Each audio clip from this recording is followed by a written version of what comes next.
পাবে।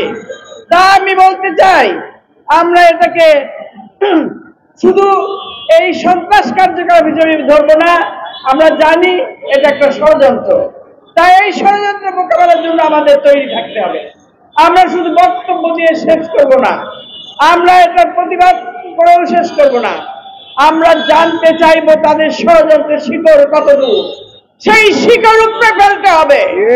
এই না হলে আমরা এই বিশেষ করে আওয়ামী লীগকে ঠেকানোর জন্য আমাদের যা যা করা দরকার সকলে মিলে ঐক্যবদ্ধভাবে করতে হবে। আমরা কি চেয়েছিলাম?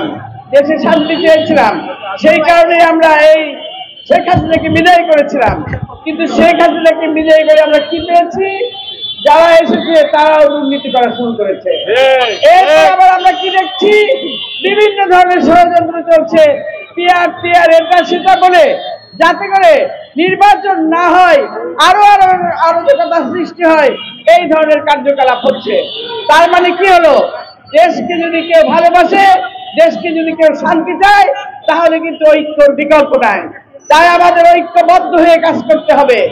আপনারা জানেন, জিয়াউর রহমান একমাত্র দেশে ভালো কাজ করে গেছে, জাতীয়তাবাদী দলের মতো। আর এই ভালো কাজ কিন্তু কোনো দল করে নাই। তাই আপনারা দেখেন, আমাদের নেতা যে জিয়াউর রহমান সাহেব যেভাবে কাজ করেছেন, ম্যাডামও সেইভাবে কাজ করে গেছেন, এবং আজকে তারেক রহমান সাহেব একইভাবে সেই আদর্শ ধারণ করে কাজ করছেন। তিনি যে রাষ্ট্র কাঠামো মেরামতের 31 দফা দিয়েছেন, সেটা কিন্তু আজকে অত্যন্ত প্রশংসিত হয়েছে। এই রাষ্ট্র কাঠামো নিয়েই কিন্তু আজকে আমাদের সংস্কারের কাজ চলছে। তাই আমি বলতে চাই, আপনাদের একটি কথা শুধু মনে করিয়ে দিতে চাই, সেটি হচ্ছে এই, শেখ হাসিনা এমন জিনিস, তাকে যখন আমাদের জিয়াউর রহমান বাংলাদেশে নিয়ে আসলেন, তার কয়েকদিন পরে উনি মারা গেলেন। এবং আপনি জানেন যে যখন শেখ হাসিনা এবং তার স্বামী ওয়াজেদ, বিশেষ করে তাদের সঙ্গে যখন বনিবনা হচ্ছিল না, ওয়াজেদ সাহেব যখন শেখ হাসিনাকে বলছিল যে তুমি আদর্শ ভিত্তিক রাজনীতি করো, উনি কথা শুনতেন না। এই সব নিয়ে বিভিন্ন কারণে তখন ওয়াজেদ মিয়াকে বন্দি করে রেখেছিলেন শেখ হাসিনা। সেখান থেকে ফিরে এসে তিনি খালেদা জিয়ার কাছে গিয়েছিলেন বিএনপিতে যোগ দেওয়ার জন্য।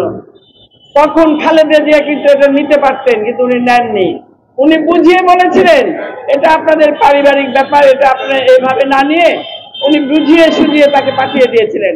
কিন্তু শেখ হাসিনা হলে কি করতো? এটা যদি উল্টো হতো, শেখ হাসিনা এটাকে নিয়ে এমন কাজ করতো যেটা অত্যন্ত দুঃখজনক।